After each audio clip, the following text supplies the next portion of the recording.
Thanks to CESA for inviting me to make a contribution to this very interesting discussion, which I think, as the CEO of CESA indicated, is ongoing.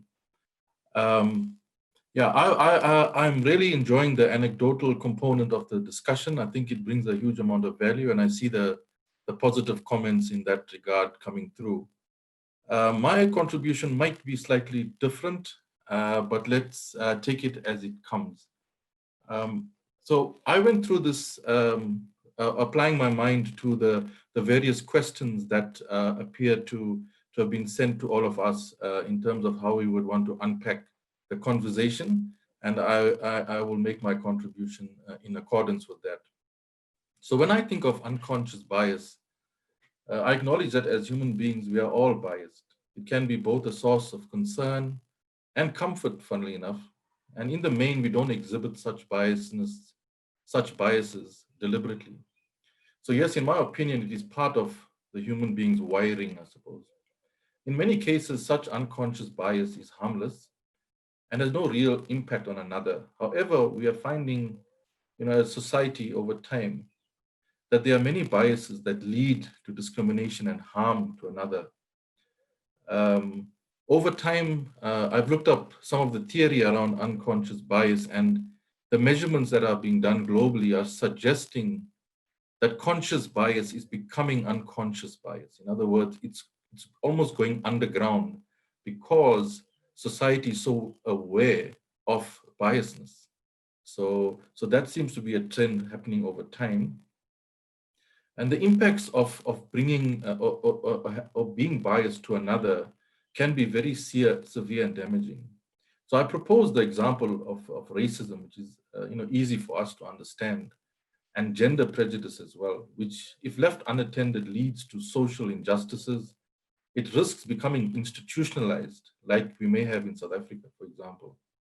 So it's not clear to me which is more pernicious, the conscious or the unconscious bias, as both of these have damaging effects in their own right, but have the same outcome of giving injustice and unfairness towards another person or a community.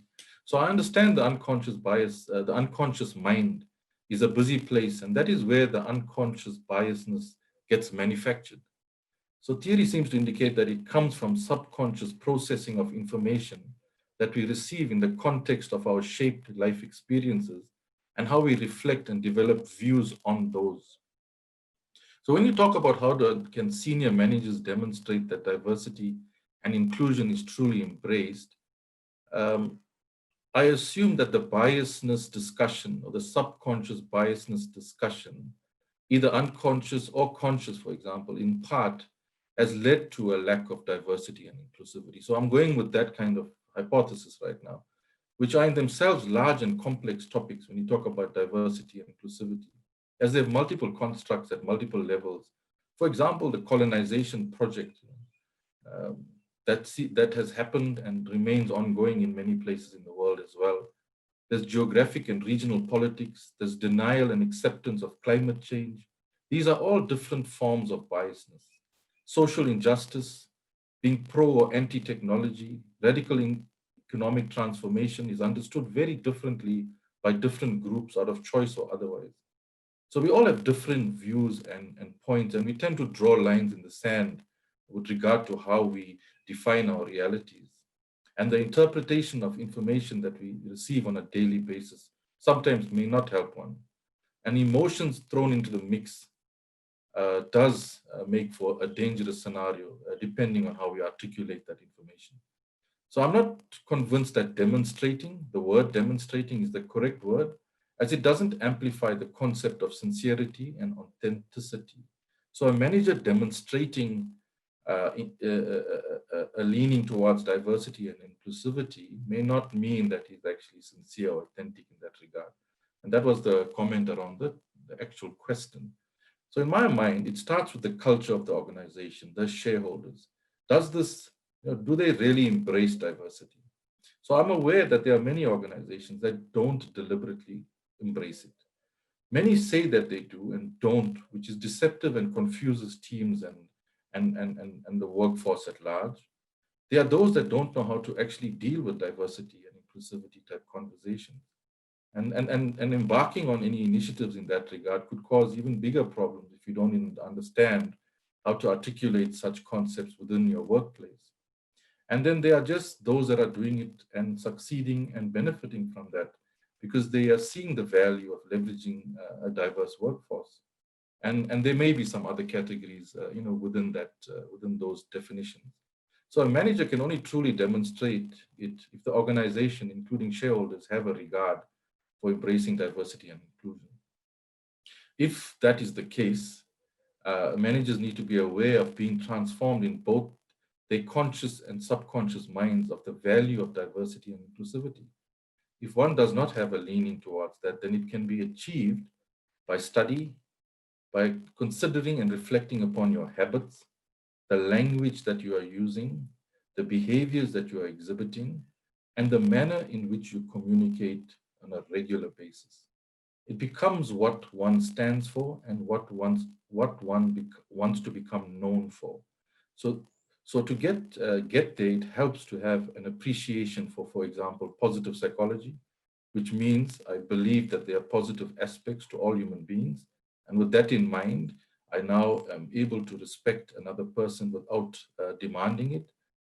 Respect to what are your own defining beliefs. So an assessment of these can be hugely stressful. I'll be honest with you. Um, it does take a conscious effort to unlearn and discard beliefs that conflict with embracing diversity and inclusivity. It also will change what you stand for. It will require you to rid yourself of such biases that hurt the process in order to embrace diversity and inclusivity. And once you are able to overcome that, I believe it becomes easy to live new values, which become easily demonstrable and visible. So the third question, how can a leader practically embrace diversity and inclusion in a leadership style? I think it starts becoming easier once you've gone through that process of sort of reinventing yourself, should you not be so. So once a leader has developed the appreciation and the sensitivities and developed capabilities and awareness for this concept, it becomes easier to give effect to one's leadership style. And in fact, it changes the way one leads.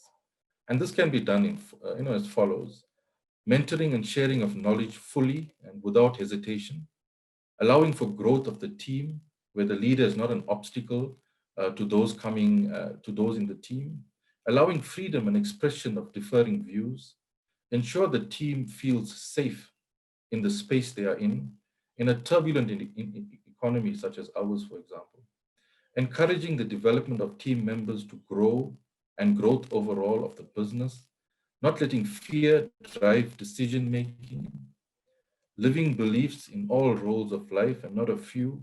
So, in other words, make the cliches that we know so well real. Don't be schizophrenic about diversity and inclusivity. Understand and connect with the team at an individual level, not behind processes and the like. Open and honest communication, which is another cliche. How many times have we heard that before? But once you start embracing inclusivity and diversity, these values become a lot more easier to live on a daily basis. Stay consistent, and it builds integrity. And once you start building integrity, you start building trust. Now, trust is a concept that is maybe foreign to us as a community because it's broken so badly these days that we find it very difficult to trust anyone and anything. And most importantly, uh, within the workspace is, and I find it a common behavior trait of leaders is to hide behind protocols, hide behind systems and processes that stop you from embracing the concepts. At the organizational level, collaborating across engineering disciplines is the last question, where we talked about spheres to advocate for increased levels of diversity. I must admit, having reflected on the four questions, I saw some agenda behind asking them. So perhaps, Chair, you'll share that with us later on how you came up with these four questions. But these are real issues that will define the success and failure of organizations going forward. And it's more important now than ever before to actually embrace this. COVID-19 has exposed many leaders for their strengths and weaknesses. Many leaders will find themselves having denial or acceptance dilemmas of their own capabilities to lead effectively in this volatile era. and their own collective egos will determine how future plans pan out for for the same leaders and their businesses alike. And if there are risks and there are opportunities where there is an element of open-mindedness, these risks can be mitigated or even averted. One being accepting that we don't know all the answers as individuals, but we can work it out as a collective. We have done that with COVID, funnily enough. And that should be a case in point on how we stay as a collective and work these things out as a collective. Stay and push for teams to engage with the institution, with CESA and other VAs, which all have activities. And many of us, for example, around this call, are part of those activities. The institutions always need help on these initiatives. So in doing so, one can bring back value to your businesses as it applies to accepting and working with the need for diversity and inclusivity. Because as much as it may stay conceptual in many of our minds, uh, we really need that kind of support, and we need that transformation to happen within our businesses. So voluntary associations, institutions like CESA provide the opportunity for those that are participating in the activities to bring that value back to their member firms. As you know, industry is currently fragmented for various reasons, and economic pressures are fragmenting it even more. And it's very tempting for leaders to adopt an inward-looking approach, which might be the conventional mistake. When adversity comes, we work best as a collective. And as I indicated, COVID-19 is an example of how we overcame this, or are overcoming this as a country, at least the first wave, for example. Diversity strengthens the industry and the business, and we can assist weathering volatility to the market if we embrace it. South Africa, for example, has the greatest opportunity for exploiting diversity. And in so doing should be the most resilient geography on earth. But it's not so because we remain to exploit that power of diversity. Once the industry starts to win, we will see individual wins within our business, within our firms.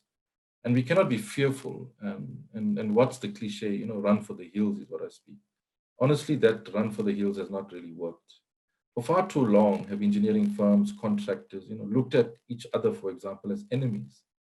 And this has to really stop, because this is what fragments us as businesses.